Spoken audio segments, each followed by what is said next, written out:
Hey everyone, I know many of you listen to these videos to fall asleep, so before you drift off, don't forget to like and subscribe. Also, let me know where you're tuning in from and what time you're listening. Now, let's get comfortable, let your mind wander, and dive into Eerie Tale. Ready? Let's begin. Story 1. So, this story was from somewhere around early 2000s. A rich business executive lived with his wife and 3-year-old son in Bangalore. He used to travel to different states of India for his business purpose. He shifted to our city and he soon got to know that his time living here is increased by 2 to 3 years or even more. So they decided to build a house there and live for some years until his works get finished, and it will also be an investment here as price of some lands here were cheap. They bought a land in Raninagar and started to build a house. The mud, sand used to make the house was bought from a ground which was attached to a cemetery, and people say that while digging land from the ground near to the wall, some clay of that cemetery came with the clays. After the house was inside making, they shifted there, and from the first day onwards some unusual things began to happen. The wife of that person used to hear some unusual noises from the roof of the house, imaginary, probably, shadows roaming, etc. Her wife confronted these incidents to her husband and few neighbor of that area, but all of them thought these all things are some sort of confusion or maybe imaginary. After a few days, the person had to revisit Bangalore for a few days for some work, and this was his biggest.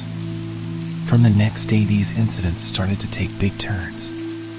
After waking up in the morning, her bed used to be in a different position from what it used to be before sleeping, and she started hearing 4 to 5 people talking about murdering them in some rooms, but when she enters the room it used to be empty. She was freaking out day by day. After a few days passed, she decided to move in any rental house nearby, but she hadn't told these to her husband, as he will return back from Bangalore hearing these things, resulting in maybe some loss in business. She packed her and her child's stuff and shifted to that rental house. After reaching the rent house, she remembered that she forgot to bring something, what it was, so she asked her neighbor to take care of her baby and had gone to her house, but she never returned.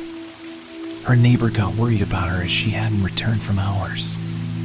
So their neighbor called her husband and told all those things to him. He told them to immediately go to his house, search for her. After gathering some more neighbors, when they entered the house, the lady was hanging from the fan of one room. After getting this news, her husband broke into pieces. He returned from Bangalore as soon as possible, but what can he do now after losing her wife?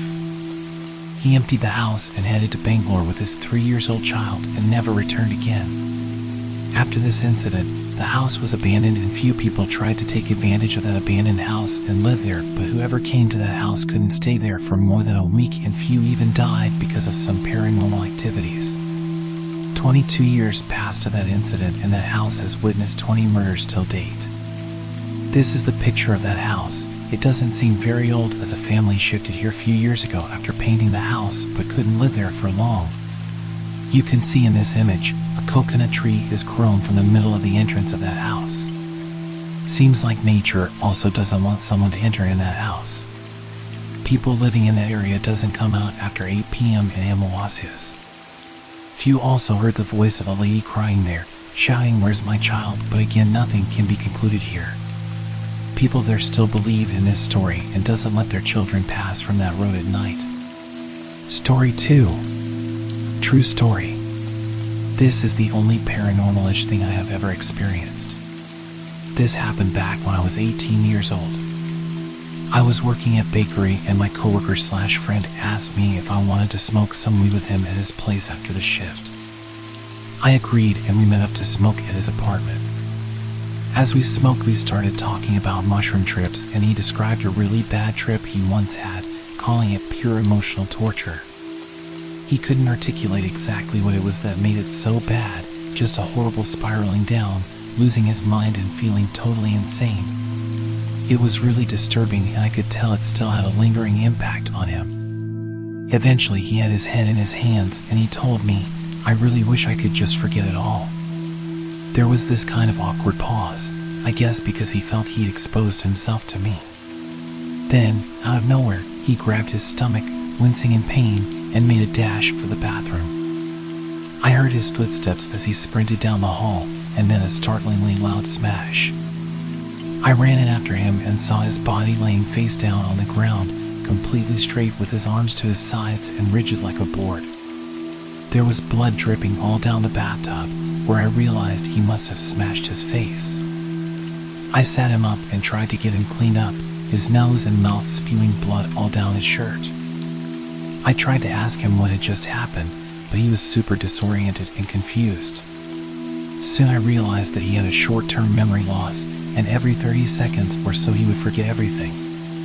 He could remember some basic things, like who he was or what city we were in. But he couldn't remember who I was, or where we worked, or what we were doing prior to the incident. Even if I explained these details to him, he would just continuously forget them within 30 seconds to a minute, and I would have to re-explain it. After about 10 minutes of this, he promptly vomited all over his bed. I was completely freaking out at this point, so I called the paramedics and went with him to the hospital. I wrote "everything is going to be okay" on his hand with a marker just in case he forgot why he was there or what was going on. I hung out with him at the hospital and we drew in my sketchbook until the morning. Eventually the nurses asked me to leave him be. The whole time I was with him he was still experiencing memory loss, but a few days later I saw him and he seemed fully recovered. He's a really close friend to me now. We often reference this experience as a moment when we became homies. There's still such an air of mystery around that night for me, and I can't explain how his wish to just forget it all was granted so immediately and violently. I have no idea why he jumped up and ran to the bathroom or how he slipped and hit his face on the tub.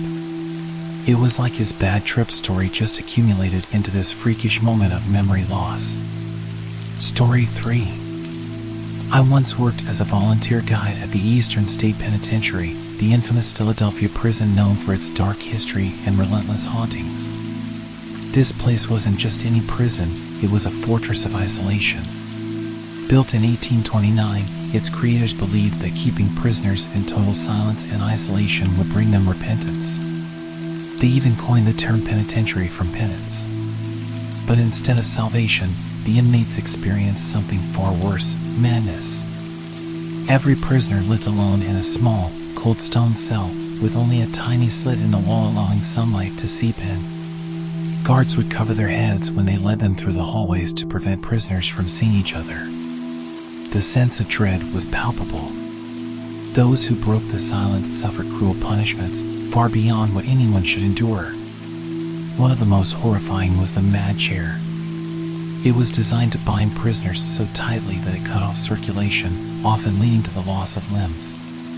The corridors of Eastern State are haunting even in the daylight, rows of decaying, crumbling cells with the faint light barely touching the cold stone floors. But it's at night when the real terror sets in. I remember one particular evening vividly. It was a quiet fall night, with the leaves rustling outside the prison walls. I had finished the last tour of the day and decided to walk through the infamous cell block 12, known for disembodied voices, wailing, and strange cackling. As I walked past the cells, my footsteps echoed eerily. The air was heavy, and I could feel the weight of the place pressing down on me. Suddenly, from one of the cells to my left, I heard a whisper. It was faint, almost like someone calling from far away, but unmistakably human. "Help me," it said. I froze. No one else was around. My breath caught in my throat as I peered into the dark cell. Nothing. But I could feel eyes watching me, the hairs on the back of my neck standing straight up. I quickened my pace, my heart racing, but the whispers followed me, growing louder, filling my ears with desperate cries for help. As I turned the corner, I felt a hand, cold and firm, grip my shoulder. I spun around, ready to confront whoever or whatever was behind me, but there was no one. Just an empty hallway stretching into the shadows. This wasn't an isolated incident.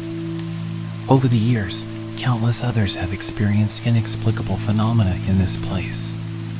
Some have seen shadowy figures lurking in the cells, while others report being touched, pushed, or even grabbed by unseen forces. One of the most famous stories comes from the 1990s. A locksmith was sent to work on one of the cells in cell block 4. He had been warned about the strange happenings, but he was a skeptic. As he began working on the door, something went horribly wrong. He later described feeling an overwhelming sense of being watched. Then, without warning, he was immobilized. An unseen force gripped him so tightly that he couldn't move. He described the feeling as if dozens of hands were holding him down. Terrified, he tried to scream, but no sound came out. It wasn't until he began praying that the force finally released him. When he stumbled out of the cell, he was visibly shaken, his face pale as a sheet. Eastern State is also said to be haunted by some of its most infamous inmates. Al Capone, one of America's most notorious gangsters, was imprisoned here for 8 months. He claimed that during his stay, he was tormented by the ghost of James Clark, a victim of the infamous St. Valentine's Day massacre. Capone's cell was lavish compared to others, but no amount of luxury could protect him from the horrors that haunted him every night. Guards reported hearing Capone screaming in the middle of the night, begging for forgiveness from an unseen presence. There's also the story of Warden Herbert Hardboiled Smith, who ran the prison with an iron fist. Some say his spirit still roams the halls, ensuring that no one escapes his rule, even in death. His stern silhouette has been spotted by visitors in the watchtower, overlooking the prison grounds, as if he's still keeping a close eye on the inmates. As I continue my rounds in the prison, I can't help but wonder, is it the place that's haunted, or is it the dark memories of what happened here that linger? Maybe it's both. The walls have absorbed the screams, the madness, and the fear of those who once lived and died here. Their spirits are restless, trapped in an eternal purgatory of their own making, forever searching for redemption that will never come. Eastern State Penitentiary stands as a chilling reminder of a dark time in history, and for those brave enough to visit, the ghosts of the past are all too eager to make their presence known. Story 4. The Wraith of Willow Creek. The clock ticked ominously in the dim light of my nearly empty apartment, the sound echoing in the silence like a distant heartbeat. I had never believed in ghosts, at least, not until the sweltering summer of 2023 when everything changed.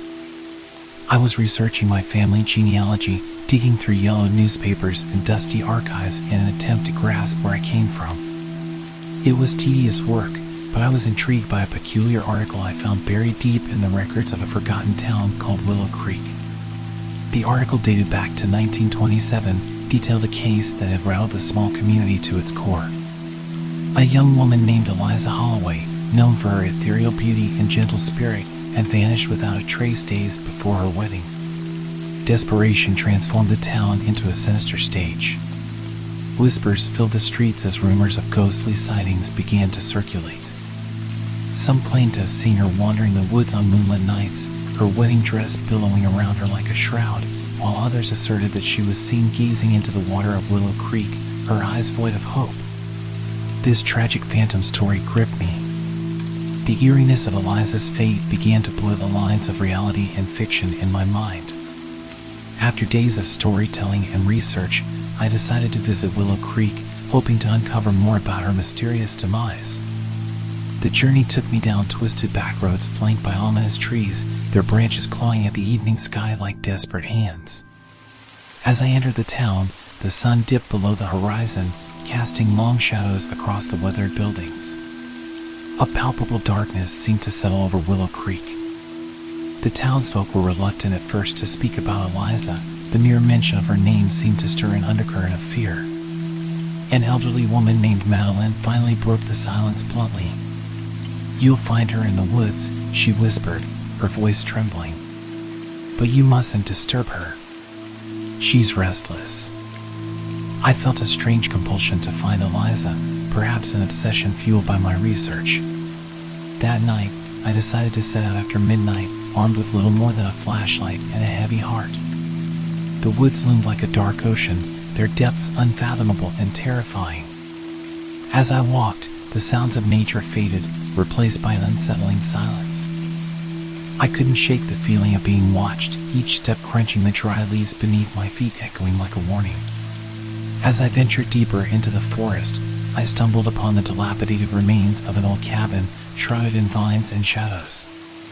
A chill crept down my spine as I approached. It seemed almost out of place within the eerie stillness. In the moonlight, I saw what looked like a wedding dress hanging from a tree branch, tattered, yellowed fabric fluttering gently in the cold breeze. It sent an involuntary shiver through me. Suddenly, I heard a soft whisper in the wind, as if the trees themselves were trying to speak. I strained to listen. "Help me, find me." It was a voice I somehow knew was Eliza's. Panic surged through me, but I pushed forward. After what felt like hours, I found myself at a clearing by the creek where the water shimmered eerily under the moonlight. Kneeling by the water's edge, I peered into the reflective surface, half expecting to see something that would explain the whispers echoing in my ears. And then I saw her. Eliza's ghostly figure appeared just beneath the surface, her eyes hollow and filled with unshed tears, a spectral visage twisted in despair. My heart raced. I wanted to look away, but I was entranced. "Help me," she pleaded again, this time clearer. It felt as if the very air around me thickened with her sorrow. I felt compelled to reach out, fingers brushing against the cold water. "What happened to you?" I murmured, half to myself. Suddenly, the atmosphere shifted. The gentle sound of the creek turned sinister, growing louder, more turbulent. Eliza's face twisted in anguish, her form fluctuating wildly as if she were trapped in a storm beneath the water. Dark tendrils reached out from the depths, grasping at her, pulling her down. Terror enveloped me, and I stumbled backward, groping for the flashlight that had rolled away.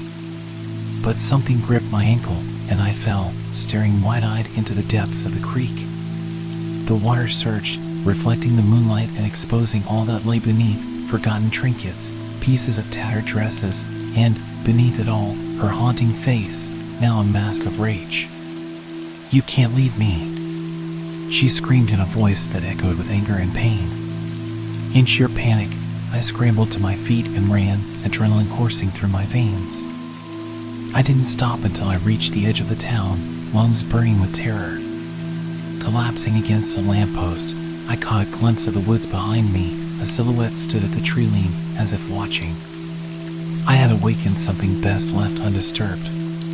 Days passed before I left Willow Creek, my heart heavy with dread. The town felt eternally burdened by its past, and the whispers of Eliza haunted my every thought, a chilling reminder of the tragedy that never faded. I left behind the story of Eliza Holloway, but I took with me the knowledge of the woman's residual pain etched into the very essence of Willow Creek. As I sit in my empty apartment now, reviewing the notes from that fateful journey, there's a flicker of movement just outside my window. I brush it off as a trick of the light, but deep down, I feel it, the quiet longing of a ghost who merely wanted to find peace, but instead found a living soul to haunt. It seems that some stories aren't meant to be told, they are meant to be felt, echoing through time, waiting in the shadows. Story 5. In the annals of parapsychology, one tale stands out as both chilling and impossible to dismiss: the haunting of Peggy Hodgson's Enfield home in 1977-79. As a young girl of 11, I stumbled upon this eerie account and was forever haunted by its terrifying details. It all began on a summer night in August 1977. Peggy, her 4 children, and her widowed mother were settling into their modest terrace house in Enfield, North London. As the sun dipped below the horizon, strange noises began to emanate from the walls and floors. Low murmurs, the creaking of unseen footsteps, and the rattling of chains sent shivers down their spines. At first, they dismissed the disturbances as pranks or their imaginations playing tricks on them. But as the nights progressed, the phenomena became increasingly sinister. The children's beds would shake violently, furniture would move on its own, and disembodied voices whispered threats and obscenities. One night, Peggy's youngest daughter, Janet, was levitated in her bed, suspended in the air for several terrifying seconds. The family feared for their sanity as the haunting intensified. Word of the Enfield poltergeist spread like wildfire, attracting the attention of Maurice Gross, an experienced investigator from the Society for Psychical Research. Gross, along with his team, conducted extensive investigations over the following months. They witnessed firsthand the extraordinary manifestations, recording numerous instances of objects moving, voices speaking, and even physical attacks. One particularly chilling incident occurred in September 1977 when Gross himself was present. As he stood in the children's bedroom, a wardrobe suddenly exploded open and a wooden chair flew across the room, narrowly missing him. The Hodgson family's ordeal culminated on the night of August 30th, 1978.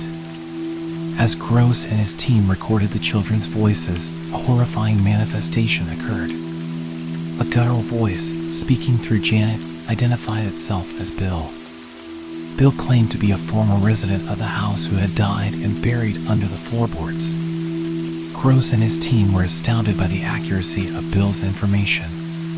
He knew intimate details about the house and its past occupants, even describing the exact location of his unmarked grave. Interviews with former residents confirmed Bill's existence and his tragic demise. The haunting of the Enfield house has been the subject of numerous books, articles, and documentaries. While skeptics have attempted to explain the phenomena as hoaxes or mass hysteria, the sheer volume and consistency of the evidence makes such dismissals difficult to sustain. To this day, the Enfield poltergeist remains one of the most well-documented and frightening ghost stories in history. It serves as a chilling reminder that even in the modern age, the boundaries between the living and the dead can be blurred, and the horrors that lurk in the shadows may be more terrifying than we could ever imagine. Years later, as I revisited the Enfield case, I reached out to the adult Janet Hodgson, now a respected mother and grandmother. She shared with me her chilling account of those long-ago nights of terror. The fear was overwhelming, she said. We felt like we were trapped in a nightmare, constantly under attack by unseen forces. The poltergeist seemed to delight in torturing us, playing with our minds and leaving us scarred for life. Janet also revealed that the haunting left a lasting impact on her, making her sensitive to the paranormal and prone to frightening experiences throughout her life. She told me of strange occurrences in her current home, including unexplained noises, flickering lights, and a persistent feeling of being watched. The Enfield haunting is a testament to the enduring power of fear and the fragility of our understanding of the supernatural. It is a chilling reminder that the unknown still holds secrets that can terrify us to our very core. And as long as there are stories like Enfield, we will continue to be fascinated by the darkness that lies just beyond our perception. Story 6. My name is Alex, and I'm a journalist with a deep fascination for the unexplained. I've always been drawn to the dark corners of history, the stories that linger in the shadows, and the tales that are too terrifying to be mere fiction. One such story is that of Waverly Hills Sanatorium, a place that haunts me to this day. Waverly Hills was a tuberculosis hospital built in 1910 on a hill in Louisville, Kentucky. The structure was grand, with towering spires and expansive grounds, but it was the stories of the past that truly made it infamous. Thousands of people died within its walls, and the building's reputation as a haunted site is well documented. I decided to visit the sanatorium to write a feature article, hoping to uncover some of its hidden secrets. I arrived at Waverly Hills on a foggy evening, the kind that makes the hairs on the back of your neck stand up. The old sanatorium loomed in the distance, its windows dark and lifeless. I was accompanied by a local historian, Sarah, who had agreed to guide me through the site. Sarah was a middle-aged woman with a wealth of knowledge about the sanatorium's history, and she had a calm, reassuring presence that I found comforting. As we approached the building, the air grew colder, and the fog seemed to cling to us like a second skin. Sarah unlocked the heavy iron gates, and we stepped inside. The interior was a stark contrast to the grandeur of its past. The floors were cracked, the walls were peeling, and the air was thick with the smell of decay. We began our tour on the first floor, where Sarah pointed out the old reception area and patient rooms. She told me about the early days of the sanatorium, when it was a state-of-the-art facility with the latest medical equipment. But as the tuberculosis epidemic worsened, the hospital became overcrowded and conditions deteriorated. We moved to the second floor, where the most chilling stories were said to have occurred. Sarah led me to a room at the end of a long corridor. The walls were lined with old medical equipment, and a single, rusted bed frame stood in the center. Sarah explained that this was the tuberculosis ward, where patients were placed in iron lungs and subjected to various experimental treatments.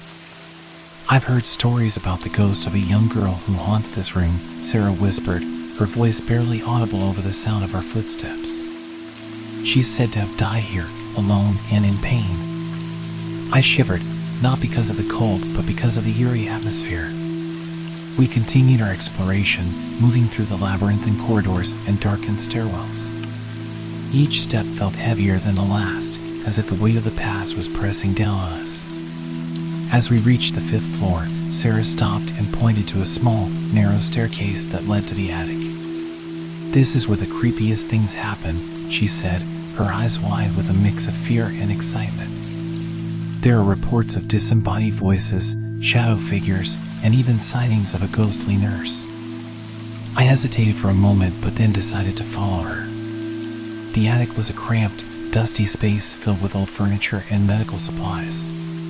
The air was thick with the scent of old wood and mildew. We turned on our flashlights, and the beams of light cut through the darkness, illuminating the room in a ghostly glow. Suddenly, we heard a faint whisper. It was so soft that I almost dismissed it as a figment of my imagination. But then, the whisper grew louder, and I could make out the words, "Help me." Sarah and I exchanged a terrified glance. "Did you hear that?" I asked, my voice shaking. She nodded, her eyes wide with fear.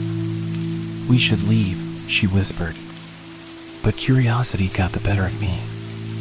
I took a step forward, my heart pounding in my chest. "Who's there?" I called out, my voice echoing in the empty space. The response was immediate. A cold gust of wind swept through the room, extinguishing our flashlights. We were plunged into darkness, and the whispers grew louder and more urgent.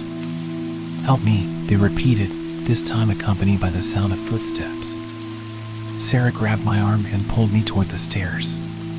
"We need to get out of here," she said, her voice trembling.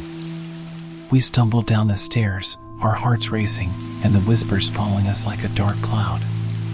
When we finally reached the ground floor, we burst through the doors and into the crisp night air, gasping for breath. We didn't speak for a long time, the events of the night still fresh in our minds. As we drove back to the city, Sarah broke the silence. "I've been here before, but I've never experienced anything like that," she said, her voice filled with a mix of awe and fear. "I think you've stumbled onto something real, something that goes beyond the typical ghost stories." I nodded, my mind racing with the possibilities.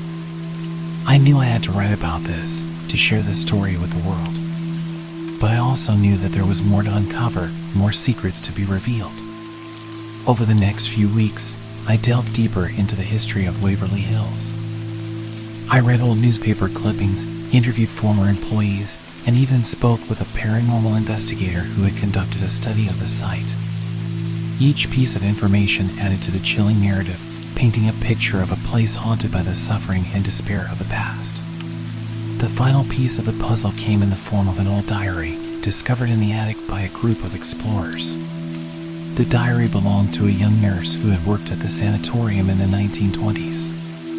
She had documented her experiences, including the death of a young girl who had been left alone in the tuberculosis ward. The nurse wrote of the girl's cries for help, the sound of her voice echoing through the corridors long after she had passed away. Reading those words, I felt a chill run down my spine. It was as if the past had come to life, and the echoes of Waverly Hills were reaching out to us, demanding to be heard. I published my article, and it quickly gained attention. People were fascinated by the story, drawn to the dark and mysterious nature of Waverly Hills. But for me, the experience was more than just a story to tell. It was a reminder of the power of the past, the way it can linger to haunt us, and the importance of remembering those who have been forgotten. Waverly Hills Sanatorium remains a place of intrigue and terror, a site that continues to attract brave souls and curious minds. But for those who have experienced its true horror, it is a place to be avoided, a reminder that some things are better left undisturbed. As for me, I often wonder about the young girl who cried for help, her voice lost in the darkness. I like to think that by sharing her story, I've given her a voice and perhaps, in some small way, brought her the peace she so desperately needed. But the echoes of Waverly Hills still linger, a haunting reminder of the horrors that can lurk in the shadows of history. And every now and then, when I walk through the dark, I can almost hear her whisper, "Thank you." Story 7. I never believed in ghosts, not really. I was a skeptic, a rationalist, born and bred. But that was before I moved into the old cabin on the outskirts of Louisville, Kentucky, just a stone's throw from the infamous Waverly Hills Sanatorium. The year was 2015, and I was a struggling writer, looking for a quiet place to finish my first novel. The cabin, an old, dilapidated structure, was a steal, and the isolation was exactly what I needed. The first few weeks were uneventful. The silence was soothing, and the rustling of leaves in the wind provided a gentle rhythm to my days.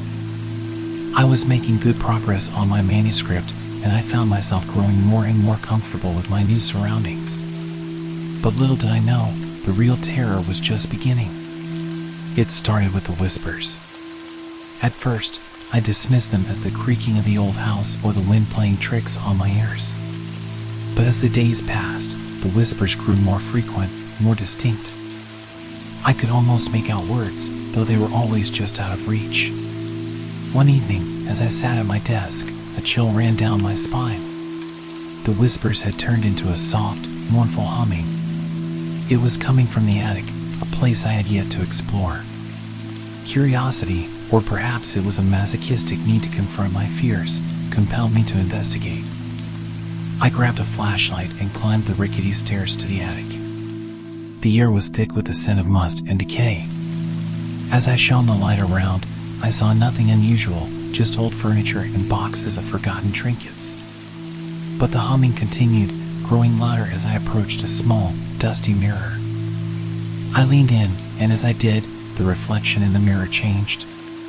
Instead of seeing myself, I saw a young woman, her face gaunt and her eyes hollow. She stared back at me, her lips moving as if she were singing a lullaby.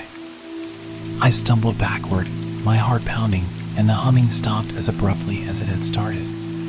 Desperate for answers, I started researching the history of the cabin and the surrounding area. That's when I stumbled upon the story of Waverly Hills Sanatorium. Built in 1910, it was designed to house and treat patients with tuberculosis. But the conditions were abysmal, and the death toll was alarmingly high. It was said that the bodies were transported down a secret tunnel known as the body chute to avoid causing a panic among the local population. As I delved deeper, I found accounts of hauntings and unexplained phenomena.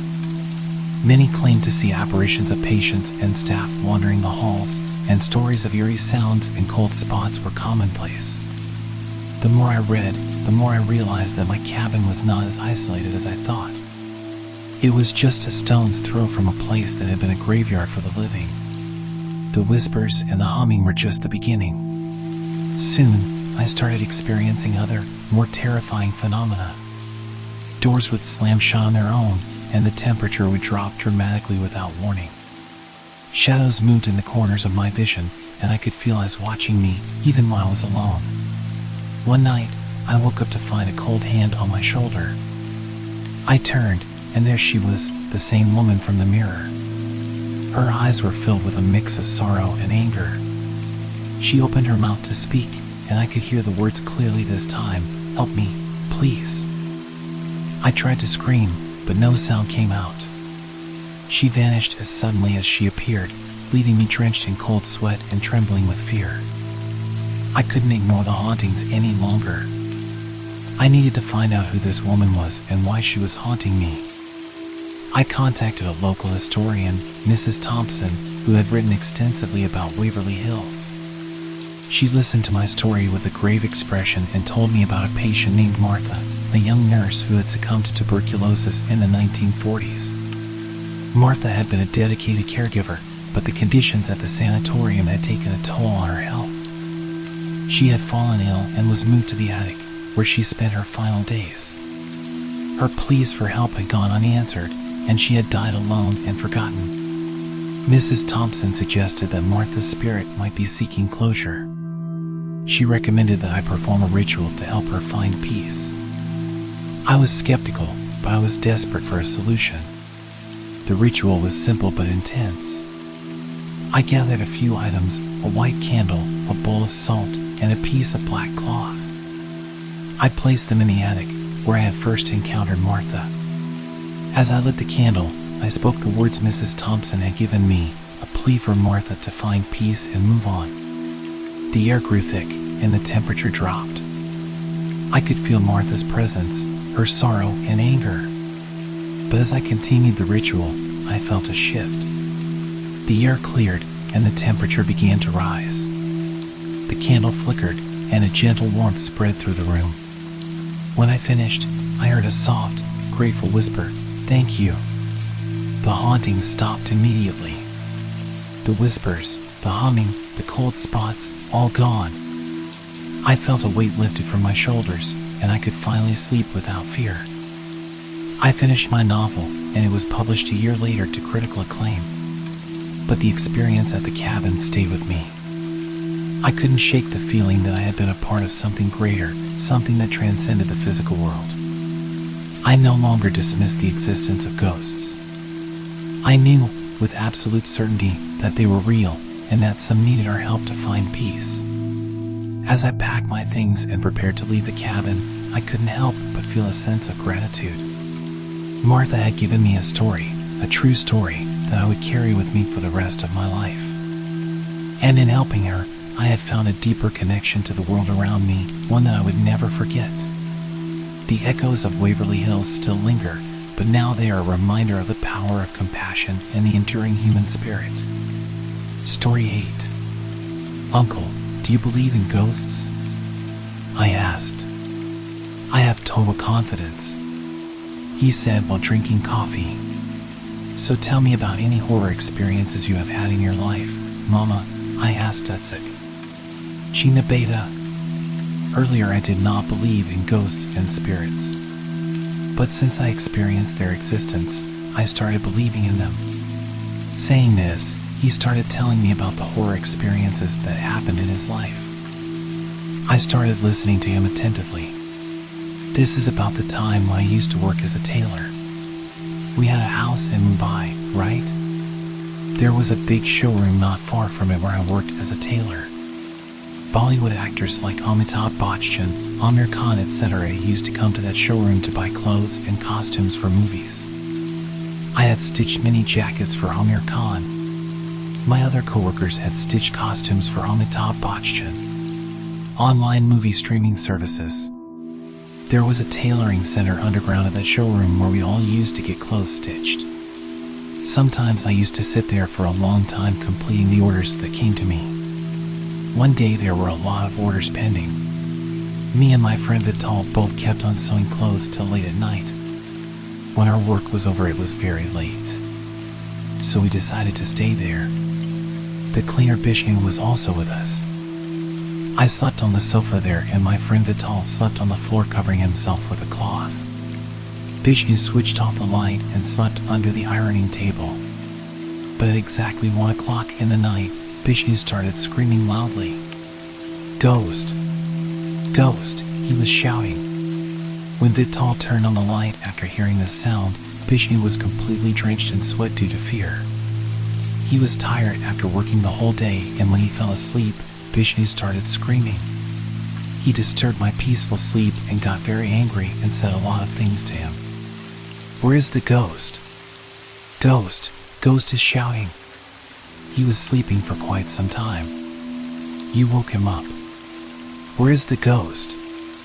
If he comes in front of me, I will beat him and chase him away. There is no such thing as ghosts. The bastard is afraid of ghosts." I said a lot of things to him and the ghost in anger. But even then Bishnu was saying that someone was pressing his neck hard. Then after I told him a lot, he gathered courage and he again slept under the ironing table. Vital got nervous by his words, but still he slept bravely. I switched off the light and lay down on the sofa. Then I felt that horrible feeling which I had never felt before. Suddenly someone sat on me and started squeezing my neck hard. My whole body felt heavy. Someone was sitting on me and squeezing my neck. But I tried to scream but couldn't speak. I was very scared. That unseen force was constantly squeezing my throat. I remembered how I said a lot of things to the ghost. With great difficulty I told him, "Forgive me, brother, that child was scared. He said a lot of things to you to give him courage. Leave me, forgive me." I kept telling him while crying with folded hands, and that unseen force gently removed itself from my body and my body became light again. I was very surprised that the invisible power went away on my request. Then I quietly went to sleep chanting God's mantra. The next day I told this incident to my friend Vital. He was scared. The father of the owner of that showroom had built that showroom. Then when that showroom grew and became known as a showroom selling costumes to Bollywood people, his enemies, unable to tolerate his growth, sent goons to kill him. When he was alive, he expected honesty, integrity, and hard work from every member of the showroom. If any industrialist did any unauthentic work, cheating, etc., he would punish him for that. Then in a few days Bishnu was caught stealing from that showroom. Until then he had accepted that he had committed all the thefts. That is why that spirit had troubled Bishnu that night. One day in the same showroom, the owner's sister Lakshmi was talking alone in a room of the showroom in a very intimate manner. She was talking, saying, "Daddy, Daddy." Seeing her, we called the owner. He came and started speaking. "Hey Lakshmi, who are you talking to alone?" he asked in surprise. "Brother, that Daddy." As soon as she said this, she was surprised to look there and started calling Daddy, Daddy. "Daddy is no more, Lakshmi," the owner started telling her while crying. Then suddenly she realized that her father had passed away. She fell unconscious. When she was picked up, she started saying that her father was actually sitting in front of her and talking to her. He disappeared while turning towards us and then turning back. She told the owner while crying. Everyone there believed that the showroom owner's spirit roams there. As soon as it was night, the dogs would roam around the showroom in a strange manner. The owner's Pomeranian dog and some street dogs would walk here and there, wagging their tails and looking up in the air as if they were walking after seeing someone. Exactly like that. This scene had shocked us. We were convinced that ghosts exist. The second incident happened when I started working as a driver in Bangalore. As soon as I became a driver, I rented a 4-bedroom room on the 3rd floor of a hotel named Duke's Mansion near Coles Park on Spencer Road. Within a few days of working as a driver, I got in an accident and fractured my leg. After being discharged from the hospital, I was on bed rest at home. I used to order breakfast and food in my room. I would get up only when I had to go to the washroom. It was very difficult. I had a lot of pain in my legs. Therefore, I used to lie in the hall most of the time due to the pain. One night a strange incident happened there. Late at night I was lying on the floor of the hall covered with a bed sheet. Even though my eyes were closed, I could not sleep. My legs were aching a lot. There was a bedroom attached to the hall. That night the door of that bedroom opened with a soft noise. Then the sound of someone's footsteps started coming from there.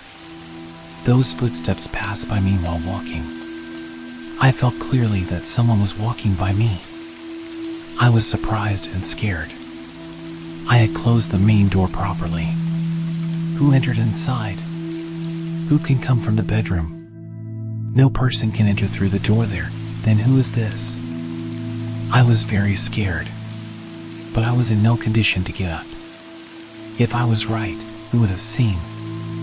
I remained lying there out of helplessness and kept listening to everything with closed eyes.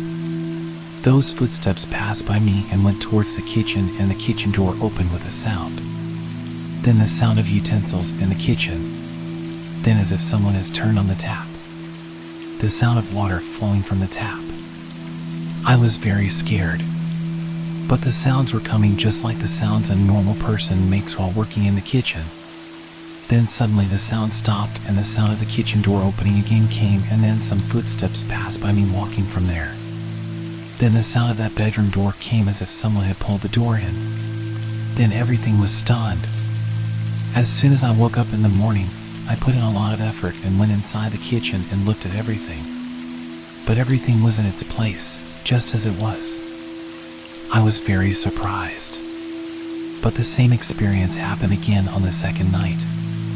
Again the sound of that bedroom door, some footsteps coming, passing by me and going towards the kitchen, then the sound of the kitchen door, and then the sound of utensils, the sound of the tap.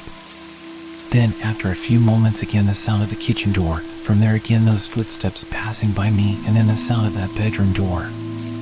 Then I was stunned. This used to happen every night. Sometimes it did not happen for a day or two. Then sometimes it did not last even for a week, but it used to happen again some day or the other. But that spirit did not give me any trouble. It just kept coming and going to the kitchen on its own. But once some of my friends from Mumbai had come to Bangalore for a visit. I took them around many places in Bangalore in my own car in the morning and brought them to my room for the night. That night we all drank in the hall and slept there. But one of my friends slept in the middle of the path of that spirit. I explained to him the incidents that happened there every night and told him not to sleep there, but he did not listen to me. He said that he will sleep there and see which ghost will come. He was drunk. Despite being told a lot, he did not get up from there. He slept there itself. Then we all slept on that side. At around 2 in the night, he started screaming loudly. When we woke him up, he started trembling and holding his back and head and screaming, "It's hurting." Someone picked me up and threw me. "It's hurting. I want to go home. I want to go right now. Send me." He kept screaming. We consoled him and made him sleep, but he did not sleep. He was adamant on going home. In the morning, he had high fever. We all took him to the doctor, bought medicine, but still he kept insisting on going home. They had come to Bangalore to stay for a few days, but after this incident, I had to book an air ticket and send him to Mumbai. My other friends were also scared of staying in my room, but I explained to them that the spirit troubled them only because he slept in its way. He did not give me any trouble, nor would he give them any trouble. They stayed there courageously for a few days. After they left, the spirit again came and went in the kitchen at night, and I stayed alone in that room for many days. The second incident is from the time when I used to live in another room in Bangalore. There was a bridge on the way to that building where it was said that many people had committed suicide, and there was a presence of spirits there. I always used to walk from there to my building. There was no ghostly or scary experience, but when I brought chicken, mutton, and fish home, it was not good at all. It would get spoiled. That is why I went and argued with the people of that house that they were giving me bad meat and fish. But all the customers there started saying that good meat and fish was available there. I thought that maybe the shopkeeper was selling me bad meat and fish. That is why I quarreled with him. Then he asked me where I lived. When I told him the name of my building, he asked, "Do you take meat and fish home from the bridge?" "Yes, sir. Many customers passing by are complaining about the same thing. Ghosts spoil the bridge by looking at the meat, sir." Hearing his words, I got more angry and started buying meat and fish from some other shop. But despite buying from there, when it started getting spoiled, I asked other members of the building about it. They said that their meat and fish also used to get spoiled in the same way when they used to bring it. By walking across that bridge. They told me not to bring the meat by walking across that bridge. Bring it by car. I did the same, and from then on, the meat and fish started staying fine. They did not get spoiled.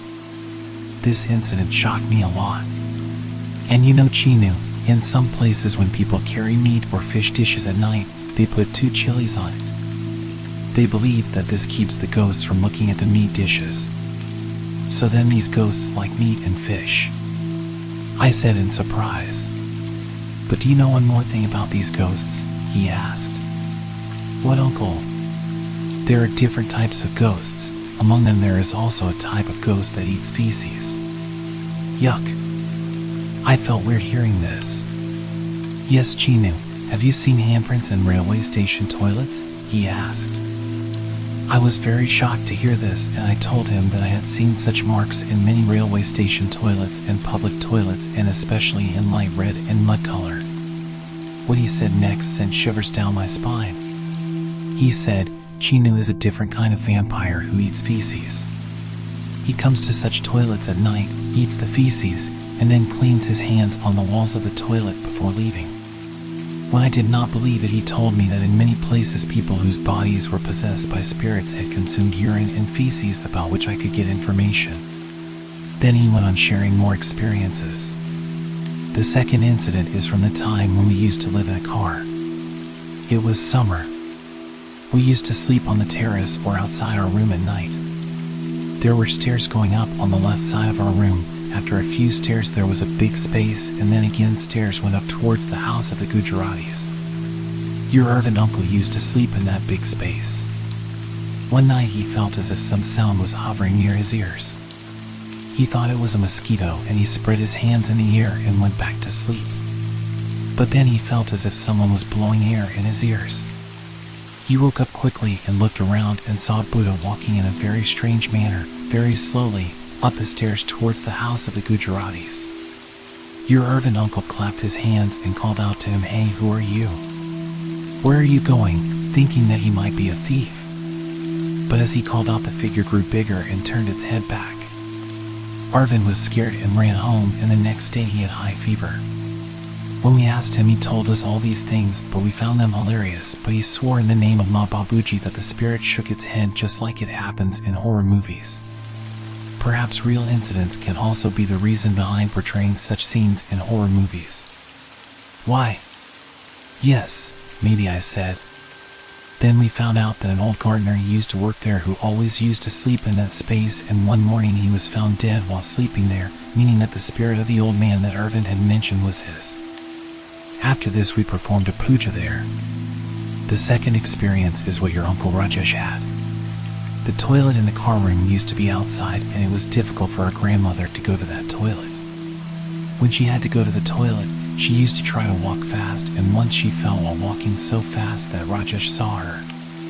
One day Rajesh was sleeping on a rope tied to the ground below our building, and we were all inside the house when suddenly we heard Rajesh's voice. "Grandma will fall. Someone hold her. Grandma will fall. Hold her," he was shouting, and Mother went to him and patted his back and said, "Rajesh, what are you saying? It's been a month since Grandma passed away." Hearing this, he again looked towards the toilet in surprise and started screaming loudly out of fear. He had even more fever. He said that he really saw Dottie walking fast towards the toilet and she was about to fall. But he tried to catch her but could not get up, and when we came, he turned in that direction and Dottie had disappeared. Rajesh did not remember at that moment that it had been a month since Dottie had passed away. Souls stay in their homes for a long time after death and remain busy in their daily work. Another incident happened at your aunt's house in Virar. The same house where we went on vacation? I asked fearfully. Yes, in that same house. What? There was a ghost. I was so scared. Your maternal aunt did not prosper in that house. Your brother also used to fall sick frequently. There used to be quarrels between your maternal and aunt. Spirits create quarrels between the people living in the house. One night, while sleeping in the AC bedroom, your aunt and uncle heard the sound of someone softly blowing a whistle near Kitki. At first your aunt thought that it was her imagination, but then when your uncle told her that the whistle was heard, she believed that it was true. Both of them went to Kitki and opened the door, but there was no one around. They were surprised, and then they closed Kitki and went to sleep. But then strange things started happening in that house at night. At night the pillows would start rattling on their own, and it would feel as if someone was pulling their blanket from below. And sometimes they would feel cold near their feet, as if a cold hand was kissing them. And every night they would feel someone coming and going in that room. Still, they had to suffer because they were unable to find another house. But one night when your Mossy was sleeping, suddenly someone started biting her right side of the neck with his mouth. But when your Mossy tried to shout, she could not speak, but she could feel clearly that someone was continuously biting her neck with his mouth. Then she shouted out of fear, "Oh Sai Baba." Then that ghost left her.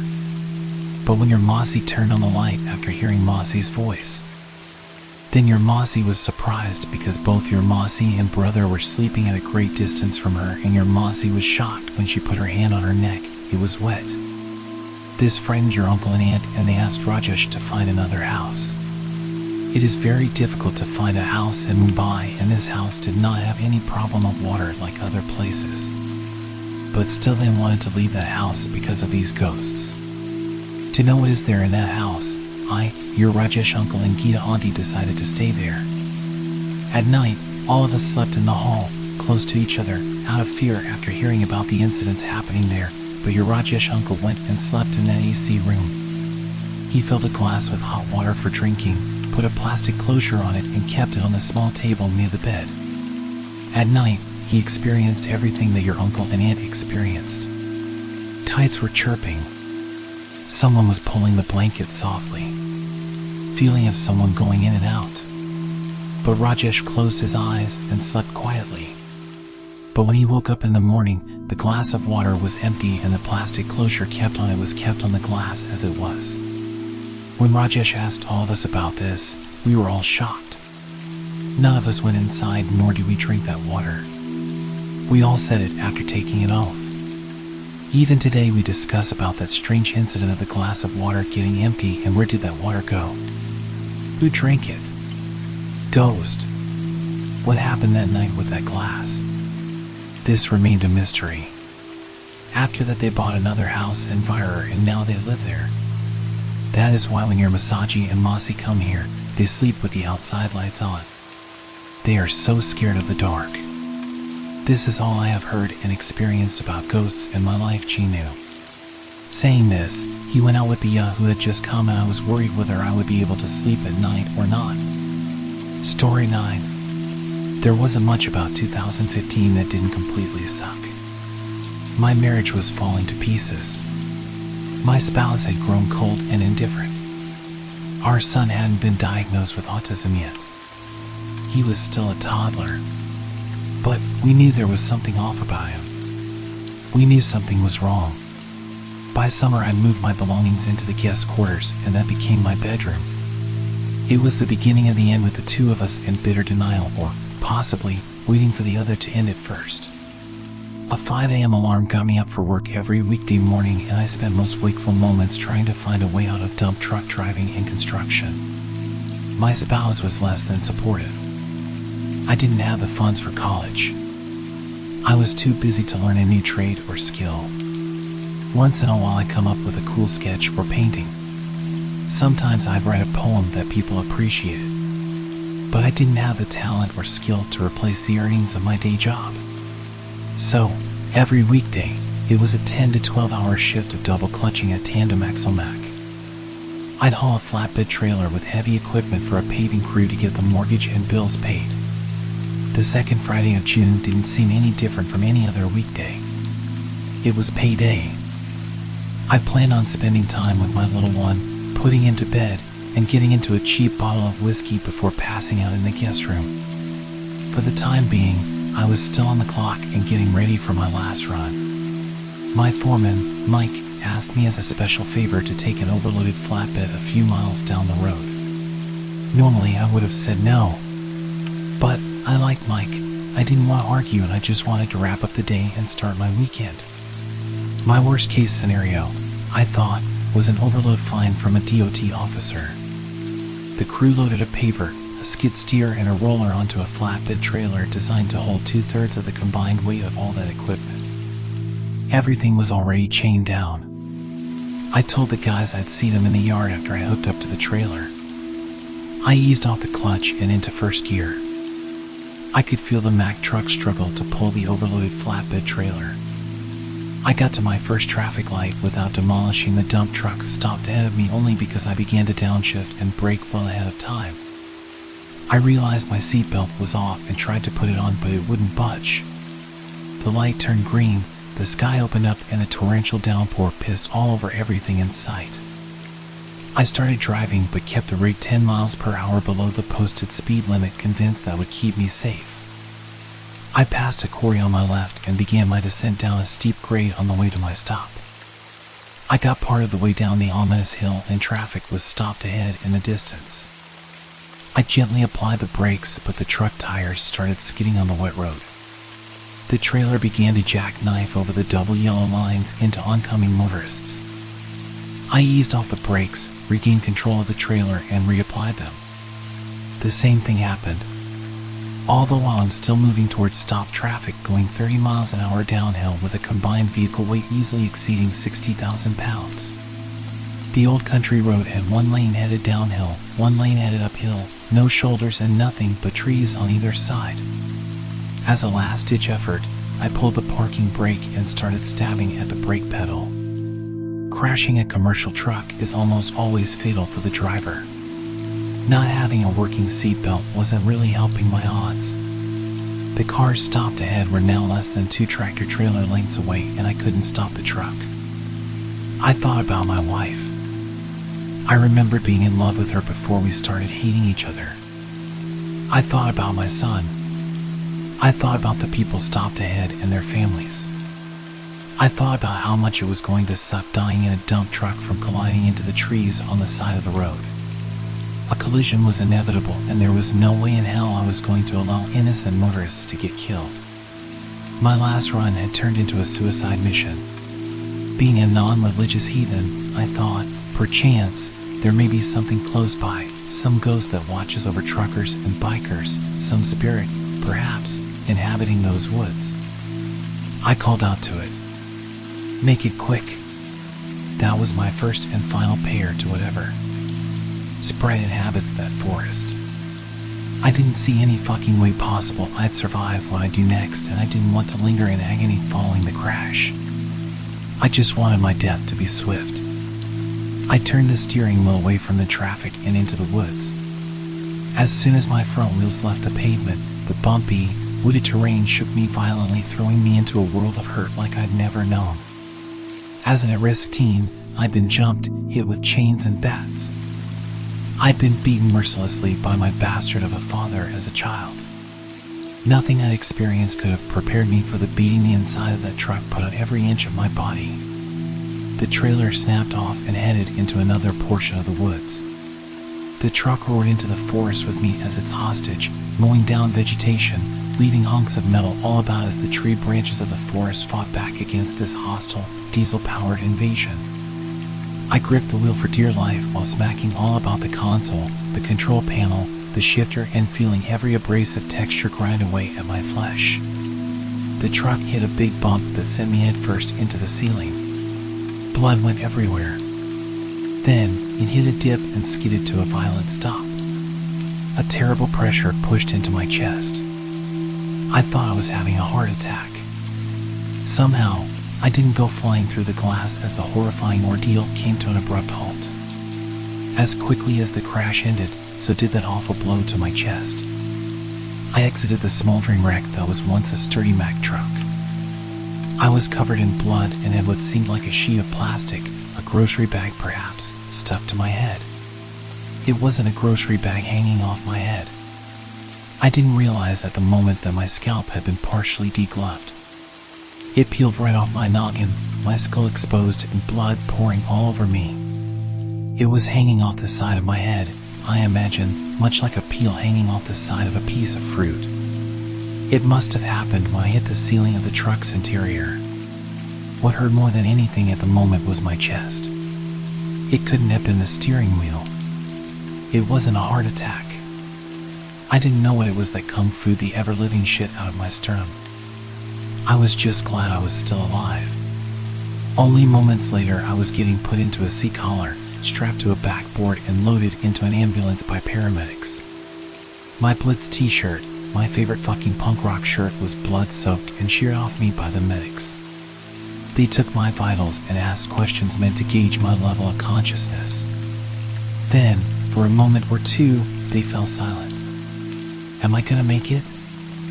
I joked as I turned my head to see both medics staring at my sternum, mouths agape, and eyes bugged out in bewilderment. After a second, they assured me everything would be fine and continued with routine measures during medical transport. I thought about the day's events at the hospital. I got all doped up by the docs, got my scalp stapled and bandaged, and got admitted to my room. I thought about my terrible judgment, the last-minute decision, the dying man's prayer, and the blow to the chest while crashing and somehow not flying through the windshield. I thought about it all in my hospital room. I stood bare-chested before a mirror gazing at my bruise.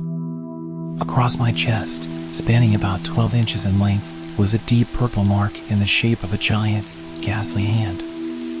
Story 10. There is a house that I spent a good portion of my childhood in, and the house that I, to this day, although no longer living in it, will always call my true home. I have many fond childhood memories in that house, and it's where our family lived the longest. What I'm about to describe are all real events experienced in this house by me and the rest of my family. These are true accounts and are not exaggerated in any way. We've always known that house was haunted. Not to the point of being insane and deadly like you see in the movies, but plenty of unnerving things have happened there. Let me start by telling you a little bit about the house. The first thing you should know is that it's very old, from the 1800s. It used to be a hotel. When my family bought it, I, being the youngest, was only a little kid. We remodeled that house and even extended it a little. It took a very long time, but eventually, that old, rickety house from the 1800s got a brand new, modern makeover.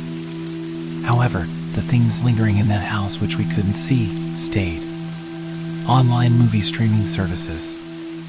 At first it started out with smaller things. My older brother would occasionally be falling asleep in his room upstairs, which was always cold, and someone would blow in his ear.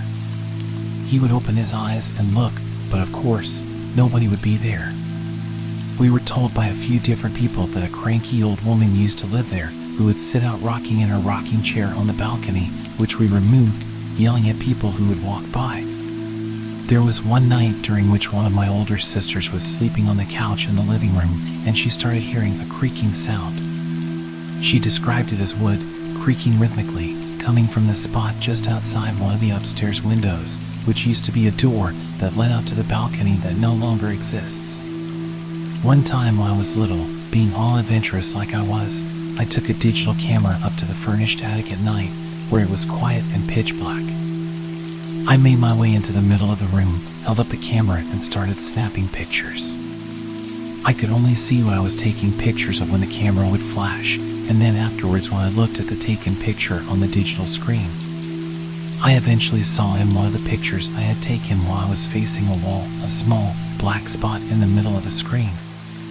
I took another picture, pointing the same way, and saw that the spot was still there, but had grown. To me, it looked like some sort of portal to nothingness, a small void of blackness in the room, something that sucked up the light of the flash and didn't reflect any back. As I took more and more pictures of it, it got bigger and bigger, until it was almost covering the entire camera lens, just blackness. It then occurred to me that rather than growing, this black mass actually seemed to be getting closer and closer to the camera lens. I don't remember anything past that point. I must have run downstairs. Things started getting more physical. I was once in the shower when the water suddenly got cold, and I looked back to find that the knob had been turned significantly behind my back. At night, when alone, we each began to hear loud footsteps above us in the biggest room on the second floor. You would only ever hear them if you were alone or were the only one awake. Once they were so heavy, it sounded like there was an elephant or something up there, and the ceiling creaked so loud that I half expected it to cave in on me. My sisters shared that room for a long time. Eventually one of them moved out, only one remained in it. When she was walking around up there, you could hear her footsteps clearly. The only problem was, I would also hear those footsteps walking around when she wasn't home. Sometimes, I was home alone. My mom was awakened one night when my friend was sleeping over to loud footsteps running up and down the stairs. According to her, it sounded like more than one person and was practically a stampede. She jumped out of bed, angry at us being up so late causing such a racket, opened her bedroom door into the room where you can see the bottom of the stairs, but there was only dead silence and darkness. Everything was still. She thought we must have run upstairs and she had just missed us, so she went up the stairs and opened the door to the room we were sleeping in, which was my sister's old room, now vacant after they had both moved out, but we were sound asleep. She thought maybe we were faking it and inspected us closer and realized that no, we were clearly out cold and had been that way for quite a while. She mentioned all of this to us the next day, maybe still wanting to think that it was us, but we, of course, had no idea what she was talking about. One night, I was just about to fall asleep when I heard a man's voice, right in my face, whisper the word bang. It pulled me out of my sleep, making my eyes shoot open and look around the dark room to find nothing. After a minute, still being tired, I brushed it off and closed my eyes again. I started to drift back to sleep when the voice once again quietly whispered bang in my face. I opened my eyes again to once again find nothing. This happened a total of 3 times before I was finally able to fall asleep. So many things happened in that house, but after so many years of constant activity, you get used to it, and things that used to frighten you begin to simply annoy you. Sometimes, if you were alone and there was a persistent noise being made where no other person was, like the squeezing and popping sound of plastic water bottles in the kitchen, you could simply look in that direction and say stop it, and sometimes it would just stop. We were eventually able to get the things that were dwelling in that house out, and the activity, after years of persistence, stopped altogether. As I said earlier, I still consider that house my one and only true home, and I always will. I spent years growing up there as a child with my family and 2 of my close friends, as well as family friends. Despite the occasional paranormal activity, I have many good memories of that place. It is where my mind will always wander back to whenever I think home. Story 11. Between the Walls. I had never been frightened by anything. Sure, I've always been fearful of things like terrorism, bankruptcy, drunk drivers, but nothing paranormal. Ghosts, goblins, ghouls, and the like. Not out of any misdirected bravery, but simply because of the fact that I didn't believe they existed. How can one be afraid of something imaginary? Then I found out how wrong I had been. How very, very wrong. But I'm getting ahead of myself. Allow me to set the scene. My family and I have recently moved to Indianapolis. We left our home of 6 years in Texas, the home where we had raised our 2 children, because of a new job opportunity.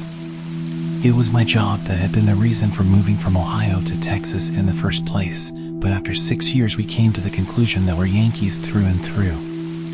We just weren't suited to live in the desert of southwestern Texas. Arriving in Indiana, we opted to rent a house temporarily.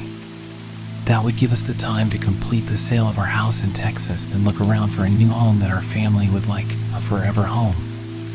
My office was located in downtown Indianapolis, and there was a newly gentrified section of the city located within 5 miles.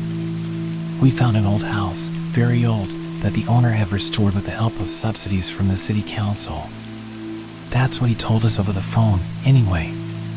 The first time that we arrived to meet the owner and look around, we were impressed. We had beat him to the house, so my wife and I parked in the long gravel drive and exited our vehicle, our 2 young children in tow. We walked around the house in awe. It, like the neighboring homes, was practically a mansion.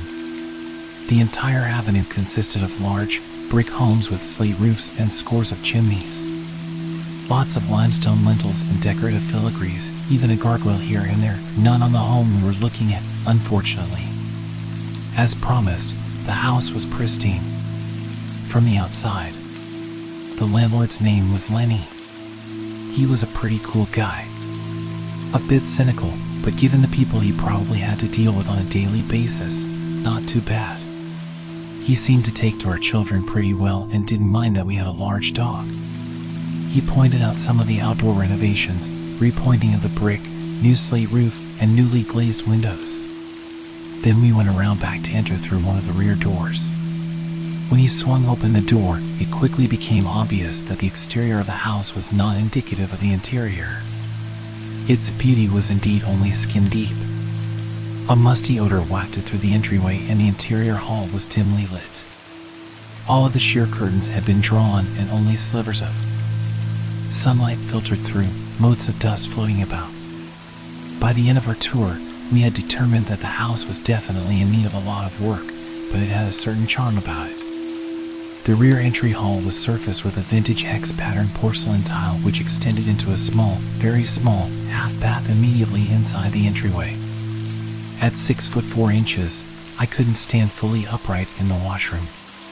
The hallway extended forward toward the front doors, and at some point about halfway the flooring transitioned to hardwood. As the foyer opened up to the full 3-story height of the house, we noticed a huge stained glass chandelier hanging from the ceiling. It was impressive. Just to the left, a small, and when I say small, I mean normal-sized, as the rest of the doorways in the house were almost 9 feet in height, swinging door led into a tiny kitchen. The kitchen had absolutely no conveniences save for a sink. It was almost a surprise that there was running water. When we pointed out that our refrigerator would obviously not fit, Lenny offered to bring in a smaller one from another of his rentals. The kitchen had 3 more doors, one leading into a dining room, one leading out into the backyard, and one leading down into the cellar. The cellar was a sight. The stairwell was steep. Just one flight leading down about 20 feet to the cellar floor. Bare bolts lit each of the 8 rooms it had been divided into. This basement was one of the creepiest places in the house, complete with dripping pipes, chains hanging from the block walls for no apparent reason, and a huge gravity furnace in the farthest room from the stairs. It lurked there like a colossal monster with a multitude of steel arms reaching up into the house above. The floor back there was littered with papers and boxes, and the walls were lined with cabinets that we never did dare to open. Aside from the kitchen and half bath, the first floor of the home contained a dining room and large living area, both separated from the main hall by pairs of huge arched doorways, and both with large limestone hearths set into the far walls. I suppose that the gravity furnace was either a newer addition or that, like most that I have had experience with, did not do an adequate job of heating a large house. The bedrooms occupied the 2nd and 3rd floors. A niche in the wall housed an old-fashioned servant bell system. Bells on springs attached to chains leading to each of the upstairs rooms. Lenny claimed that they still worked, and we were sure that the kids would test them out. The upstairs bedrooms were unremarkable, save for the supersized doorways and fireplaces in all of them. The 2 bathrooms on each floor were also tiled in the hex-pattern porcelain we had seen in the entryway, and had genuine, honest-to-God cloth-footed bathtubs. Lenny made sure to point out another unique feature of the house. At the back of each bedroom closet lay a narrow, almost undetectable doorway. He opened one of them to show us a system of slim passages that ran behind the lath and plaster walls and connected most of the bedrooms to each other. Why were they there? Probably for no other reason than one would expect to find something like them in a house like that. So, as I mentioned earlier, the house was perfectly creepy in every way. We'll take it.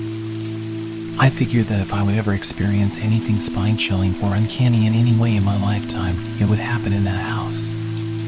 I wasn't disappointed. It was late fall, and the apple tree in the backyard had started shedding its fruit. There were half-rotting apples all over the lawn, so I was raking them up and scooping them into bags for the trash. I stopped to rest for a moment, and my eyes fell to rest on the garage. Like the house, it was brick with a slate roof. It had 2 large carriage house-type doors. Since the drive was large enough and there was a turnaround at the rear of the house, we generally left our vehicles outside.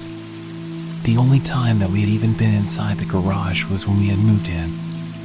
We had instructed the movers to store some things out there, things that we would not be needing for a while until we found our forever home. Suddenly, I had an overwhelming urge to give the garage a closer inspection. About 40 feet to a side, it, like everything else about the property, was a rather large structure. There were no doors other than the carriage doors, so I eased open one leaf just wide enough to step inside. I felt around and my fingers eventually brushed up against a chain hanging from the ceiling rafters.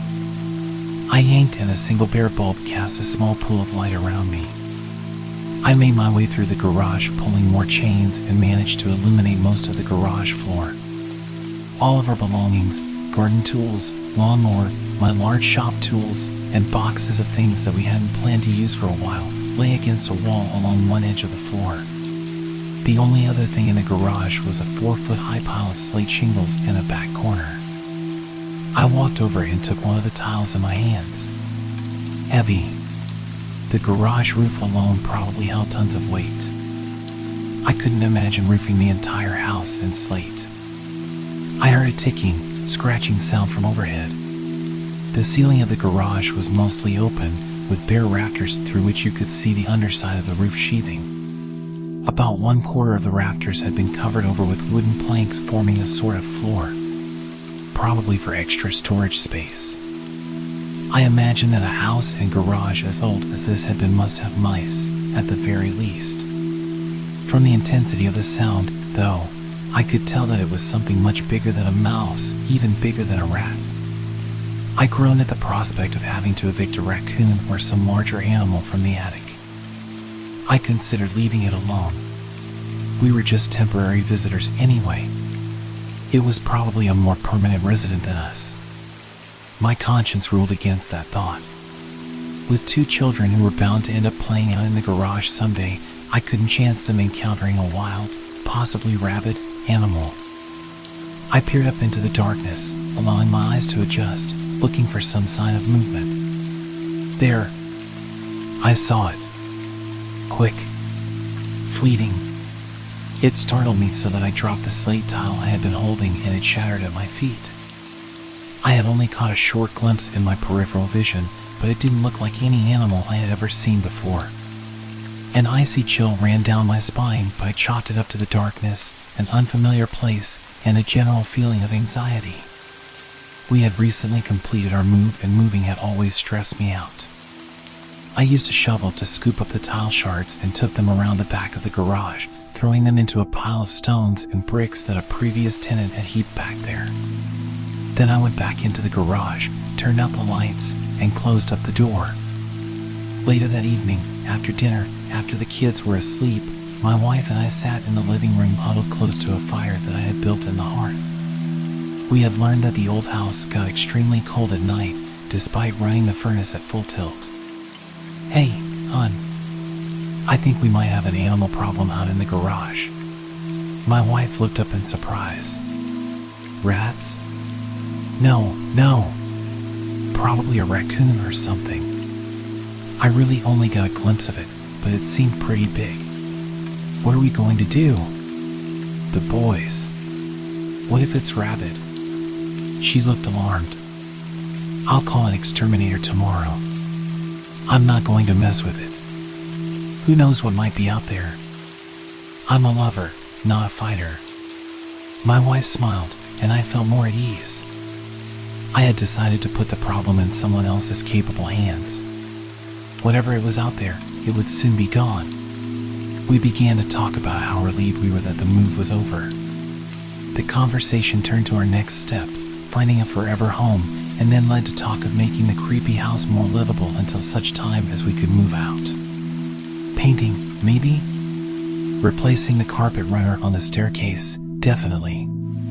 Just then, one of the bells in the niche jingled. I got up and walked over to the front hall. The bell jingled again, and I could see that it was the one labeled master bedroom. I yelled up the staircase. Boys, get back to bed and stay out of Mommy and Daddy's room. No answer, but the bell was silent. I assumed that they got the message. When we climbed the staircase a half hour later, we looked in and saw that both boys were tucked in and sawing logs. I imagined that they were excited, but I didn't want them exploring the house until I could check it out thoroughly. If there was a raccoon or something in the garage, there just may have been mice, rats, or worse in the house. I started a fire in the smaller fireplace in the master bedroom, and we fell asleep as it waned. I was in a sort of twilight when I heard the bell jingle again. What the? I crossed our bedroom and tiptoed down the stairs to the second floor. Looking in their rooms, I discovered that both boys were still tucked in. Jingling again. Now I ran down to the first floor hall just in time to see the master bedroom bell shake again. Bewildered, I headed back upstairs. You rang? I asked my wife as I walked back into our room. What? Why did you pull the bell chain? Are you trying to freak me out? Or did you just miss me? She looked puzzled. I didn't pull the chain. I could tell that she was telling the truth. I had gotten good at reading her over the 10 years of our marriage.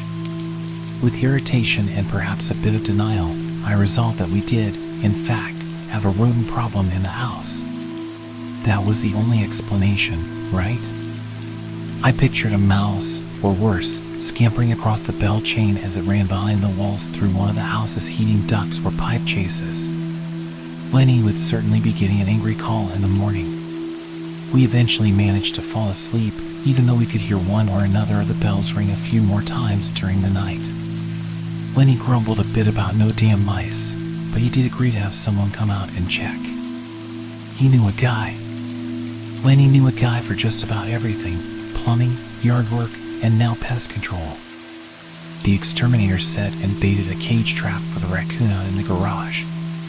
After checking out the basement and closets, he said that although he didn't find any signs of mice or rats, scat, nests, etc., he would set some glue traps under our furniture and near the baseboards. He said that they would be safer than snap traps, which we probably didn't want around the kids. Both my wife and I thought of the suffering that a mouse would endure if it were caught in the glue to eventually starve to death or die of thirst, so we asked for an alternative. The Terminator, as my boys called him, agreed to set some bait stations instead. He said that Lenny wouldn't be happy about the extra cost, but I could see that he was pleased to be upping his sale. He said that the bait stations just held poison out of reach of children and pets, which the pests would eat and then leave. They would bleed out somewhere within a couple of days. He promised that we would never have to see or smell the dead mice, or whatever they were. Still sounded pretty nasty, but at least we could just leave them and forget about it. Out of sight, out of mind. We gave it about a week or so, but nothing ever showed up in the cage trap outside, and the bells still jingled all night. Sometimes in our room, other times in the boys', yet other times in the unoccupied rooms. I called the Terminator again, and he said that Lenny had instructed him to just put out the damn glue traps, which he did. He also rearmed the trap in the garage with what he called special bait, and warned us to stay away from it. Another few days passed with no changes. I checked hourly at first, then daily, but nothing appeared in the traps. I was determined to get rid of the varmints myself. So I got on the internet and began looking up homemade solutions. I found a really simple one that involved rubber banding some paper over a 5-gallon bucket and cutting a cross in the top. I set the bait, a peanut butter and cheese cracker, carefully near the center of the cross and pushed it to the back of our master bedroom closet. The concept was that when the rodent went for the bait, he would fall through the paper and get stuck in the bucket. Sounded slow, catching them one at a time like that, but at least it would be making some progress. Nothing happened the first night. The bells still jingled. Midway through the following evening, though, I was startled awake by the sound of something falling into the bucket. Something big. Oh God, it must have been a rat. I jumped out of bed, still in my boxers and bare feet, and whipped open the closet door. Now I've got you, you little fool. I'll never forget what I saw. Thinking back, I still get a chill running down my spine. Tiny hands gripped the lip of the bucket and it pulled itself up over the rim. It was not a mouse. It was not a rat. It was not a raccoon. When it had fully extracted itself from the pail, I could see that it stood about a foot high when erect. It was humanoid in form. Humanoid, but definitely not human. Pale skin hanging over a bony frame. Although it was naked, I could see no genitalia to speak of, yet I got the feeling that it was a he. Huge eyes that were black through and through, no irises. Its ears and nose were simply holes in its head. It had no hair, and when it turned toward me it flashed a big toothy smile. Crazy, they looked like human teeth, not enlarged canines or front teeth as one would expect a rodent or small animal to have. For some reason that made it seem even more disturbing. It waved the peanut butter cracker in one tiny hand and ran off. Ran off into the passageway between the walls, the panel snapping shut after it went through. In a cold sweat, I ran to the bedroom door and switched on the lights. Holy Mother of God! Shit! Fuck me! My wife sat up, scared by my reaction. If only she had seen it. I immediately ran to the kids' rooms and switched their lights on. In fact, within the next 5 minutes the entire house was alight. Except the cellar, though. That place gave me the creeps on a good day. The 4 of us had gathered in the living room. Still shirtless and shaking from the cold or the shock, I said, "That's it. We're not spending the night in this house. Get dressed. We'll find a hotel." "Nonsense," said my wife. "We're not going anywhere." "What the hell happened?" I pulled her aside, out of earshot of the boys, and told her what I had seen. "Come on," she pleaded, "think about this rationally. Nothing like that exists. It had to be a rat or something. It was dark. You were half asleep. I mean seriously, honey. Advertisements. Once again, I wanted it to be true. Even a rat seemed like a better alternative than what I had seen. What I thought I had seen. I calmed down a bit. My wife got the boys back to sleep while I made a cup of tea and settled into one of the tubs for a hot bath. After a bit, I was calmed down enough to go back to bed. As I fell into sleep, a bell jingled. Every night after got progressively worse. The bells continued ringing throughout the days and night. I kept hearing bumps in the dark. Panels slamming shut. At times, I heard the closet door creak open, the proverbial monster in the closet. I could even swear that a few times I saw it watching me from the darkness beyond the cracked door. The final straw was when I awoke one night, roused by a sound near my bed, and came face to face with it as it stared at me over the edge of the mattress. Once again, I jumped out of bed and flipped the lights on. "That's it, you little bastard." I couldn't see it, but I heard it scampering toward the closet. I gave chase and saw it just as it slipped through the panel at the back of the closet and into the hidden passage. Determined to put an end to the insanity, I grabbed a flashlight from my nightstand drawer. By that time, my wife was looking at me as if I was crazy, and I considered that she may have been right. I threw on a t-shirt and ducked through the panel at the back of the closet. It was the first time I had been back in those passages. Maybe, as a younger man, my curiosity would have made me check them out the first day we had moved in, but over time, the thirst for adventures like that had been quenched by a too-much-effort attitude. The passages had hardwood floors, unfinished planks widely set, not carefully like in the livable areas of the house. I saw only the backs of the walls, laced with plaster that had oozed between the seams before hardening. To my surprise, there were no cobwebs, as if someone had been using the passageways, but the floor had a layer of dust and little crumbs of plaster coating it. There were footprints in the dust. Not just one set running away. Not even a set coming toward the bedroom and then away. There were hundreds of footprints running this way and that. Either my little friend had buddies or he had been a busy guy. I was so fascinated that I had about forgotten why I entered the passage when I heard another bump down the hall. My flashlight only cast its beam a short distance, but I shone it ahead and slowly walked down the hall. I had to hunch over at times, as it seemed to have been built for a man smaller than myself. I suppose that people were shorter back when the house had been built. Of course, I don't imagine that the passages were built for comfort. I could see that they were built out of some necessity. I was a bit surprised to find that a set of narrow stairs led down to the second floor, another down to the first, and another that must have gone all the way to the cellar.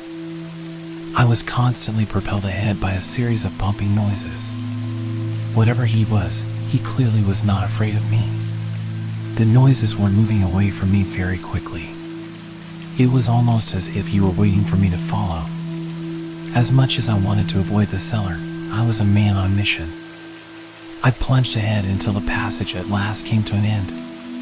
It wasn't closed off at the end, but apparently opened into one of the cellar's rooms. I noticed an iron flap-type door set high into the wall and realized that I must have ended up in one of the coal bins built before the gravity furnace had been converted to burn heating oil instead of coal. Lenny had assured us that the door had been permanently sealed, but now I doubted it. A dim light filled the room, moonlight filtering through the smudged and dirty glass of a high-set window, but not enough to see by. I spun slowly around, shining my flashlight ahead as I turned. I was surrounded by dozens of the little creatures. They did not appear to be afraid of me, nor did they appear to be aggressive. I felt safe, even somewhat calm, relieved to know what it was that I had been pursuing for the past weeks. Calm, that is, until one of them, the bold one that had been in my closet, I believe, spoke. In a gravelly, high-pitched voice it raised the peanut butter cracker and questioned, "More?" That was all it took to send me bolting out of the room and up the cellar stairs. I slammed the door shut behind me and threw the bolt. Pouring myself a glass of water from the kitchen tap, I walked to the living room and sat down on the couch. I was breathing heavy, almost hyperventilating. Even though I knew in the back of my mind that nothing had really changed, and they apparently had the run of the house, I calmed down after a while. I never did fall back asleep that night. Not entirely. I must have nodded off occasionally, but I woke every time I heard something stir. After a fitful night, I returned to the kitchen to put on a pot of coffee once the dawn sunlight began sifting through the house's windows. I called the exterminator at precisely 8:05 a.m. I wanted to be the first to get a hold of him, but I didn't want to leave a message. I needed to talk to him immediately. I was in luck, and he promised to make our house the first stop of the day. While I waited for him to arrive, I drank some coffee. As the caffeine started to kick in, I began to understand the ridiculousness of what I thought that I had experienced during the night. I convinced myself that I had merely dozed off on the couch and had a horrible dream. Yes, that's what it had been, a dream. Nevertheless, I would have the exterminator check out the basement as well as the rest of the traps. I met him out back as he was getting out of his truck. I tried to speak lightheartedly as I related my nightmare. It all sounded so silly when I told the story out loud. He smiled a little, but didn't seem as amused as I thought he would be. Perhaps the normally jovial man was having a rough start to the day. He headed for the garage first. He opened the door just a crack and, turning on his flashlight, poked his head inside. Then he turned back to face me, a serious look on his face. "You had better wait here. Looks like the little buggers are back." "What is it?" I asked with excitement. "Raccoons? Rats? Oh, please tell me it's not rats." "No, not that bad." He shook his head. "You may want to stock up on peanut butter and cheese crackers, though.